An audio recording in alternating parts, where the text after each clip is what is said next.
You've just watched Dungeons and Dragons Honor Among Thieves in theaters, or seen Critical Role on YouTube. Now you and your friends want to start a campaign, and you need to create a character to traverse this adventure. You can use either the Player's Handbook or D&D Beyond to help create your character. Your Dungeon Master can answer any of your questions during this process. Before adding anything to your character sheet, or using D&D Beyond's character generator, have a look through the Player's Handbook at your options.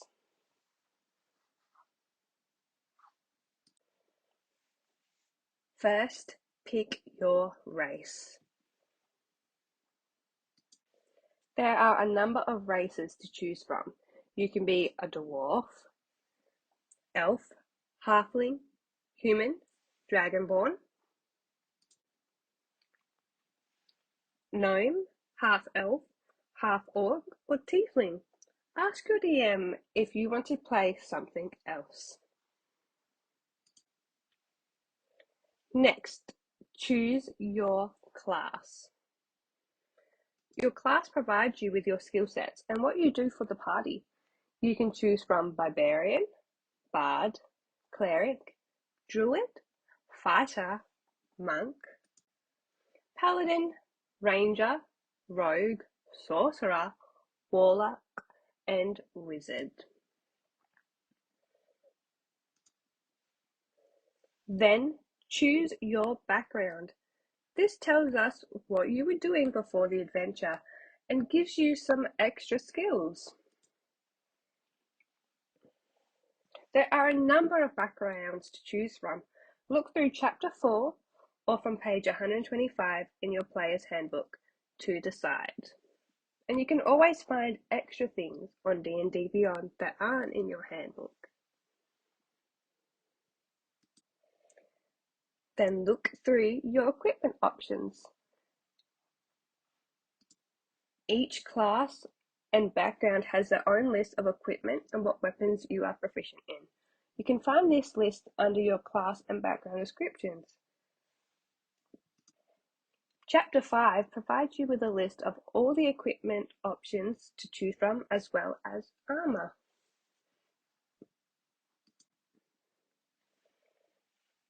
Now you have chosen who and what your character is, it's time to fill out that character sheet. If you're using D&D Beyond, the Create a Character will generate this for you as you go along.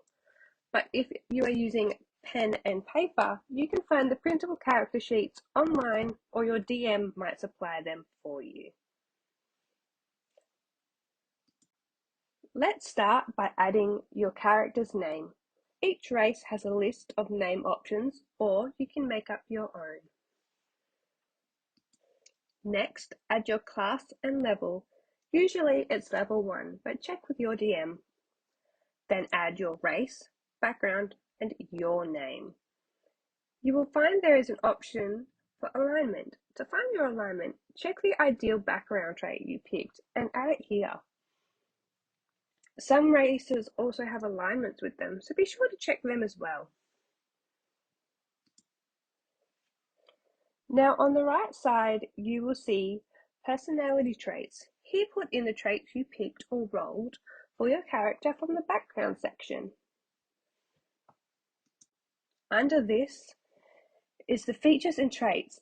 Add in the features that came with your race, class, or background, like dark vision or Fey ancestry. On the bottom left, we have proficiencies and languages. Add your proficiencies from your class and background. Then add the languages you know. Do not add your saving throws or skill proficiencies here. There is another spot for them. Next to this box is the equipment. Add an equipment you picked, and the attacks and spellcasting box above, add your weapon or spell and the damage it does. You may need to adjust this after we do your ability scores. In the proficiency bonus box, write +2. As you level up, this number may also go up. Now in the saving throw box, Colour in the circles that you are proficient in. Do the same for the skills you are proficient in underneath. Now it's time to pick your ability scores. Your ability scores determine how good or bad you are at things. There are a few options when determining your scores. The first is using the standard set of numbers. The next option is you can roll 4d6, pick the higher three numbers, add those together. Do this 5 more times. Check with your DM how they want to do this. Once you have 6 numbers, it's time to assign them to an ability. Characters who use spells need a high wisdom, while rogues need high dexterity to be stealthy. Check what it says in your class and use that to determine where you put the numbers. We are not done here. Now check your race, class, and background descriptions. You may need to add some numbers to your abilities. Now it is time to determine the modifiers. Use the table on page 13 to determine your modifiers. It is up to you whether the modifier or ability score goes in the box or the oval, but keep it consistent for all your ability scores. Now you have your modifiers, it's time to add them to your saving throws and skills. If the circle is coloured in text next to a skill or throw, you need to add the proficiency bonus to it as well.